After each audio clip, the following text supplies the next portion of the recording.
Tell me this doesn't look epic. I mean, even from up here, this looks absolutely awesome.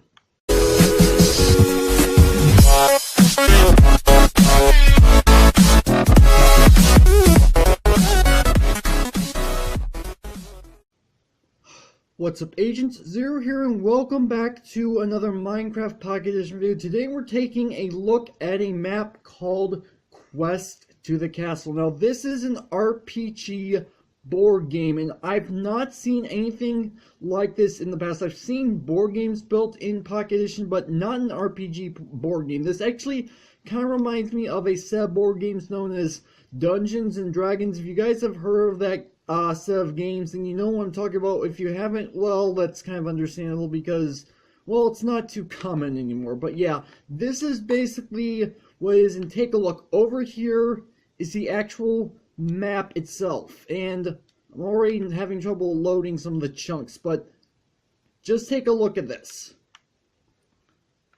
Tell me this doesn't look epic. I mean, even from up here, this looks absolutely awesome. So that's basically what we're going to be doing today. Is we're going to be playing this map, and I don't even know, it's probably this place right here, and I am lagging like crazy. I have no idea why. It's probably because of the amount of signs.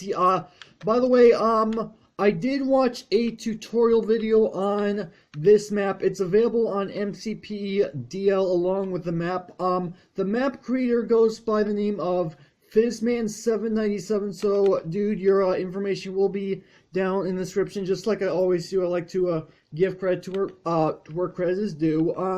So yeah, I'm not going to explain how this game works before I begin. I will explain this game as we move along, because I think that's the best way to go about doing this. And as you can tell, we are in fact in creative mode. He actually recommends that we start this game in creative mode, and he apparently already did that, which is nice. So let's go ahead and step on this pressure plate. Welcome to Quest to the Castle. Okay, so in-depth instructions.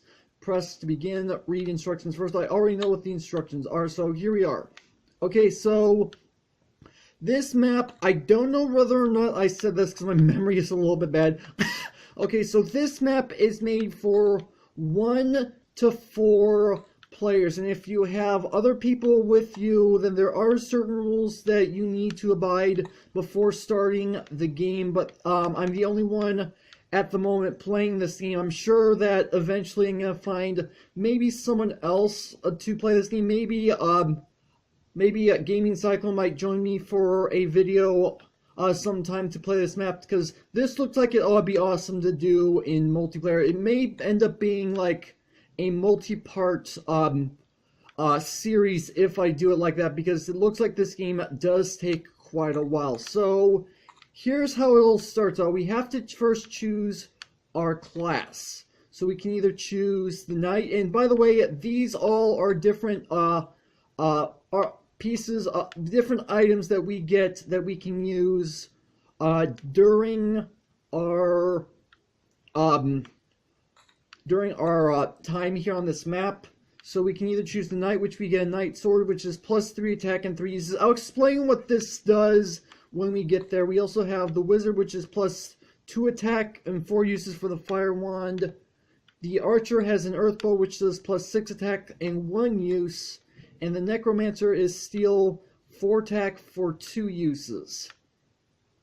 I kind of like the knight because So we've got ourselves a sword. If I go ahead and go into my inventory, let me go ahead and move to this slot. So this is our knight sword, +3 attack for 3 uses.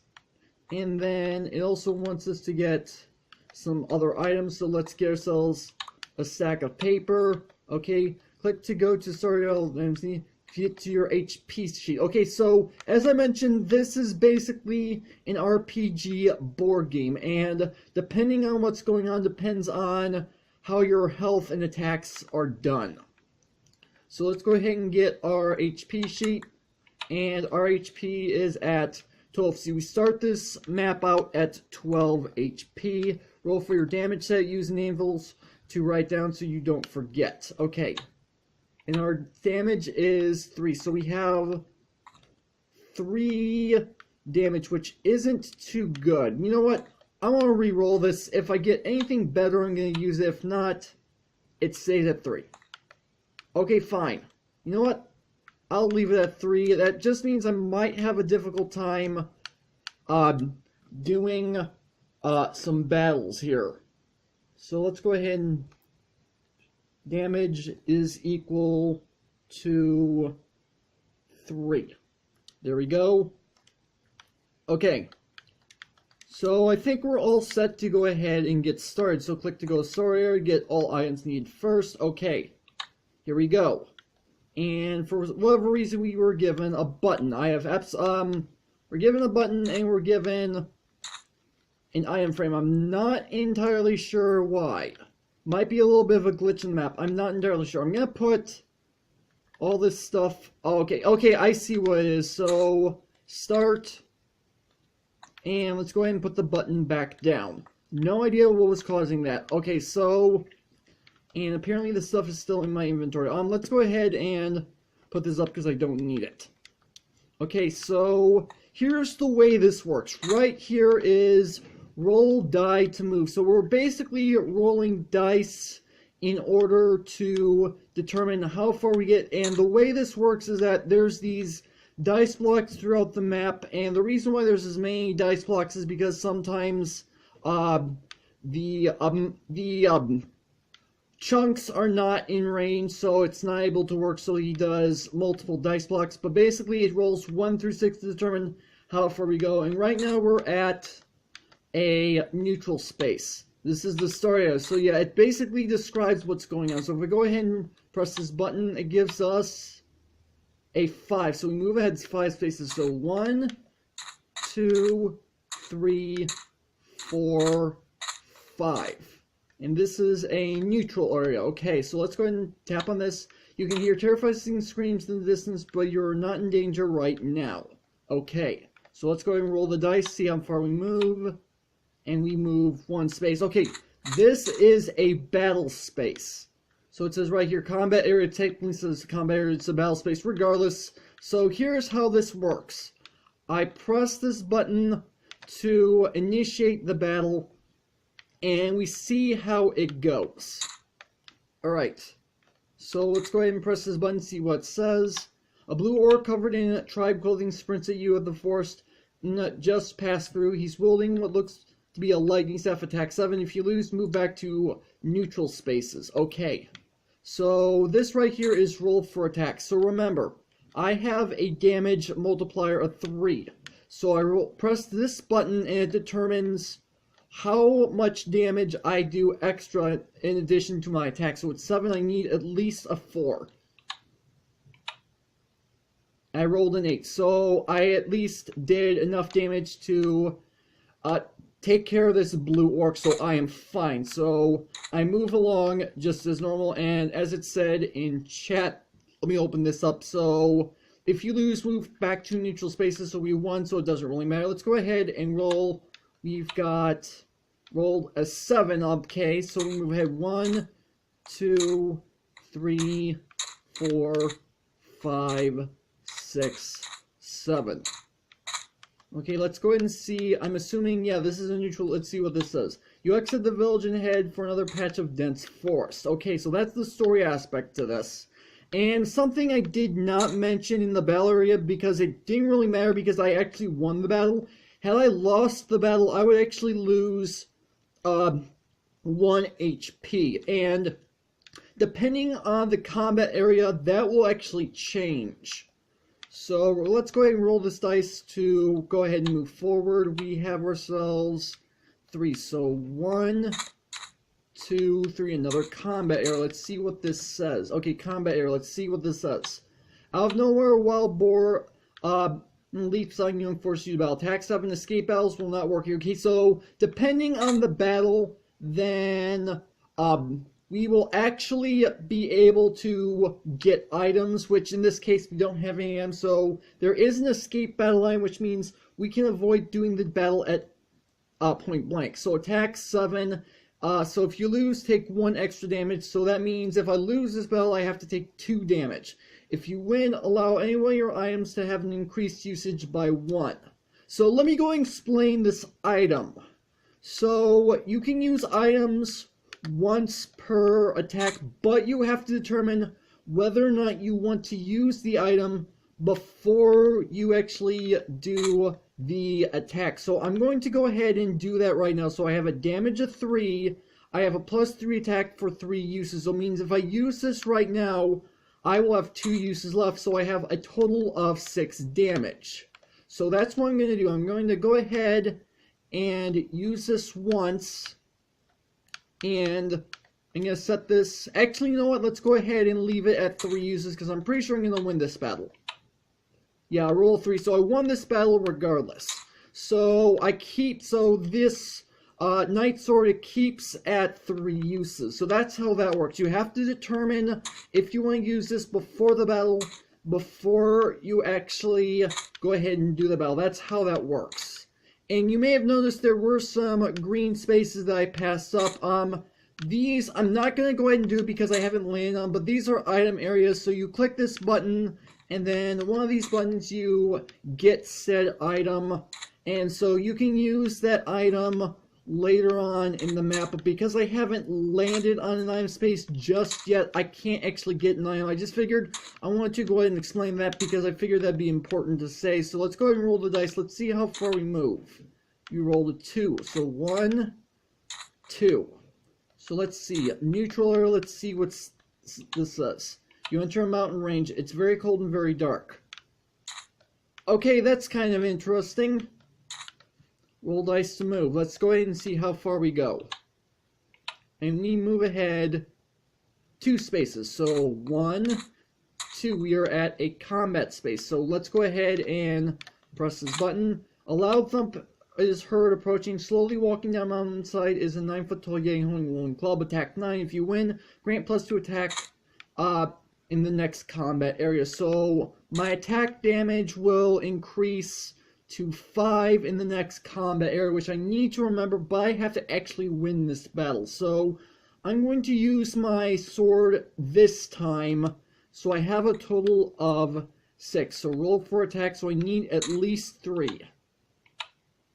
And I rolled an 8, so I won. So my damage for the next attack will be 3. So let me go ahead and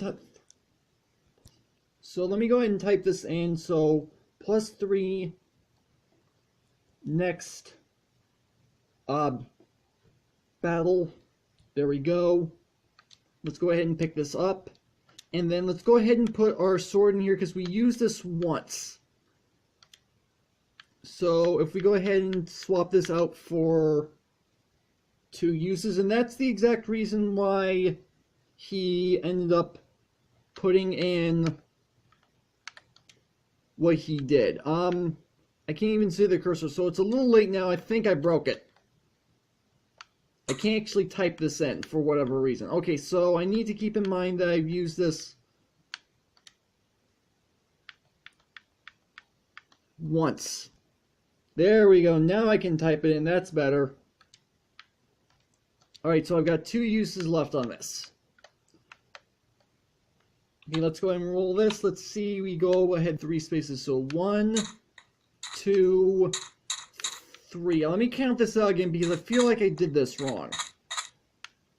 1, 2, 3. Okay, so I was right the first time. I don't know why I thought it was wrong. Okay, so this is a mini boss battle, and this actually works a little bit differently than that of a normal battle space because it's a little bit more advanced, but it works similar to normal battle. So let's see. You notice an oddly placed stone, and my chat kind of went down below. There we go. You notice an oddly placed stone slab on the ground. As you inch closer, you can see some sort of runic symbol carved into the slab. On the slab, you step on the slab, and the symbol on it lights up entirely blue. As you look up from the slab, you can see a massive ice golem that has been summoned.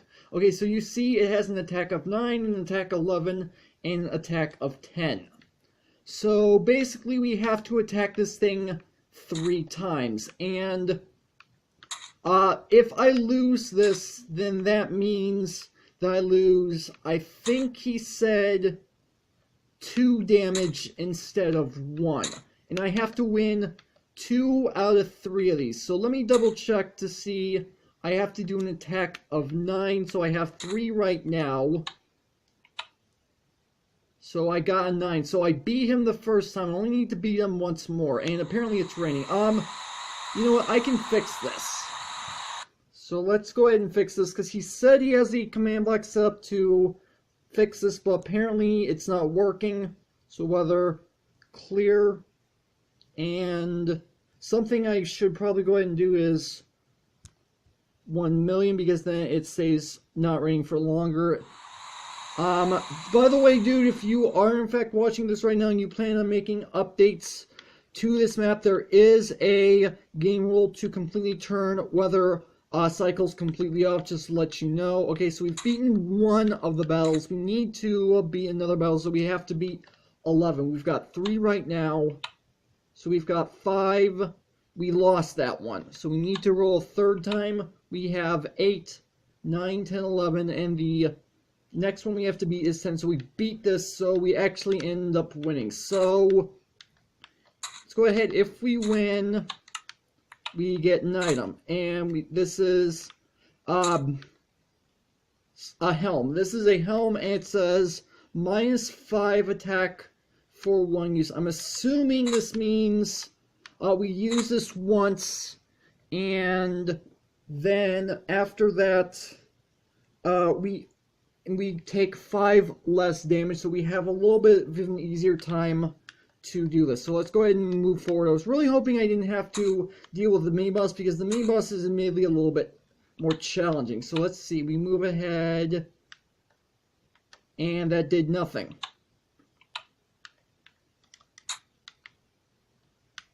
Something's going on here. Is the command block even under there? The command block is under there, so I'm not entirely sure why it's not working.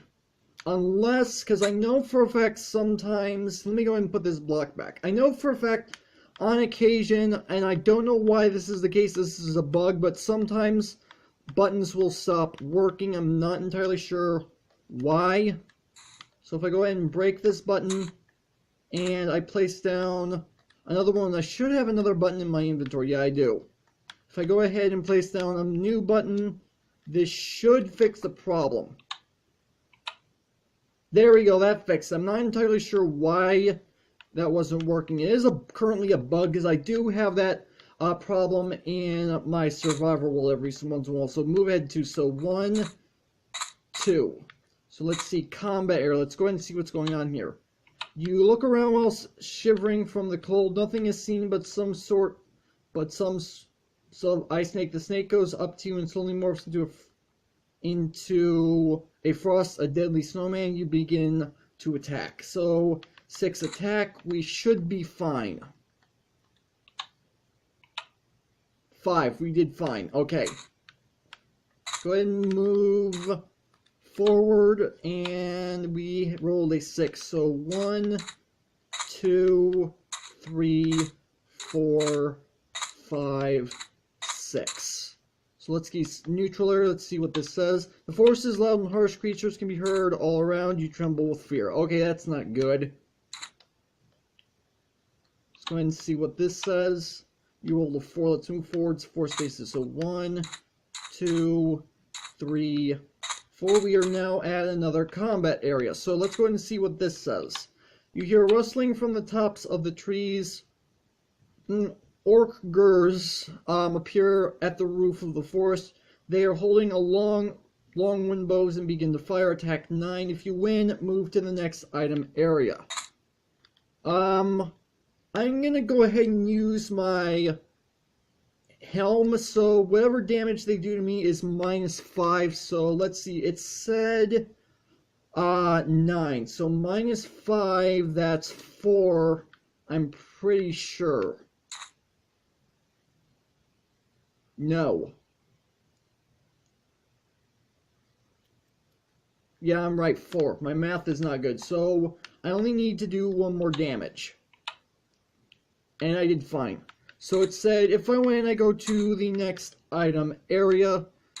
And I want to assume that because I won this, I get the item. I'm not entirely sure. I know if it says it goes back a certain number of spaces, you don't do anything. And I know for a fact if you've already landed on a particular space, you can't actually get another item from it. That's the rules. But I'm not entirely sure if I'm supposed to get the item. I'm going to go ahead. Let me go ahead and put this helmet up because I've used it once. I can't use it again. So, item area. Let's go ahead and see what this says. Fallen orcers are seen ahead. You lean over to check the pockets of the torn up shorts they are wearing. So let's go ahead and get our item then. Let's see what we get. We get ourselves a lead, and this says lasso -1 attack, 2 uses. Okay, I'm not entirely sure how much use this is going to be because it's only -1 attack. Let's go forward, and you rolled a 3. So 1, 2, 3. Okay, we landed on another item area, which is good. So let's see what this says. You stumble upon a small watchtower inside of the castle walls. No one is there, but there is a locked chest. You smash open with the butt of your weapon and get the loot inside. Let's see what we go ahead and get. And we get ourselves another helmet. This is -3 attack, 1 use. And this is a... Okay, so I know for a fact these letters mean something. I think this is uncommon.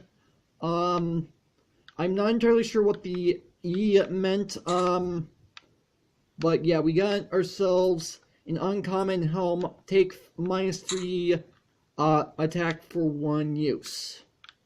Not bad. How much further do we have to go? We have to go quite a ways away.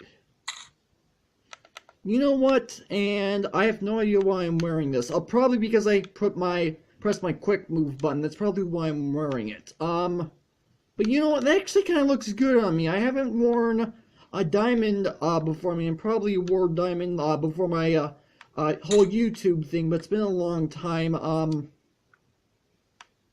Then again, I can't really use it all that much. Let me just put it back anyway. So here's what I'm going to do. I'm going to go ahead and end things here. This is going to be the end of part 1, and then I'm going to do part 2 in the coming days, because this is a relatively fun map, and I'm doing good so far. So hopefully you guys have enjoyed. If you did, make sure to hit that like button. Well, more than make sure that subscribe button for future content. Also, you can follow me on Twitter at AgentCPU0 to stay updated. This has been Zero Suits. Thank you guys for watching part 2 in the coming days, so be on the lookout for that. But yeah, with that, I will see you guys later.